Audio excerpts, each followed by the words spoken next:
Reverend Don Lewis coming to you from beautiful Florida. And today our question comes to us from Red Dragon. And Red Dragon observes that some hard polytheist movements regard soft polytheist movements as being disrespectful to the gods. And Red Dragon would like to know my opinion of this. And I myself am what would be called a soft polytheist, in that I believe that in dealing with gods, you can interact with them at many different levels, including very individual levels and very universal levels. I believe this to be the case with any kind of spirit, anything that exists in the universe. And this is not a new or a particularly unusual pagan point of view. You find it extensively in ancient Egypt, in Greece, and Rome, and also today in India. So I don't really think that it's a particularly odd point of view. Hard polytheists, on the other hand, regard gods as being very set and very finite, only this and no more. And as to what is respectful or disrespectful to the gods, I would say that what's disrespectful is presuming to know the point of view of the gods, and presuming to speak for them in that way.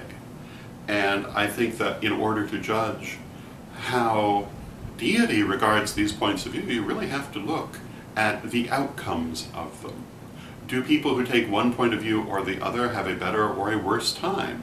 My answer to that is, I don't think so. I think the gods are happy with both points of view, and I think that from my soft polytheist point of view, hard polytheism is perfectly fine with the gods. It's just not the only way. And I would say that as we look at pagan cultures of antiquity and today, that the softer view is generally the common view you actually encounter. And I often tell the story of the two priestesses of Sekhmet, one of whom was Kemetic Orthodox and was absolutely certain the goddess could only be approached in certain ways, and the other of whom was syncretic and very eclectic in her approach. And they both found themselves involved in the same ritual. And the first priestess received a message from the goddess, including a bird on her wrist, telling her she must not take part in this sacrilegious ceremony.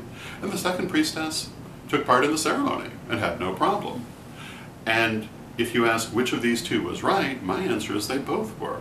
The difference had to do with their relationship with Sekhmet, their relationship with deity through Sekhmet. And the first one got exactly what she expected, and her experience was completely in terms of how she understood her goddess, and so was the second. So I say that if you look at these things, you'll notice they both get perfectly good results, and that is completely in keeping with the soft polytheist point of view, but runs completely counter to the hard polytheist point of view. So that, among other reasons, is why I am a soft polytheist. So, is it disrespectful to the gods? Well, you know, that's kind of up to the gods to say, and they certainly aren't saying it. So those are my opinions on the matter, and I hope it gives you something to think about, and until next time, may you blessed be.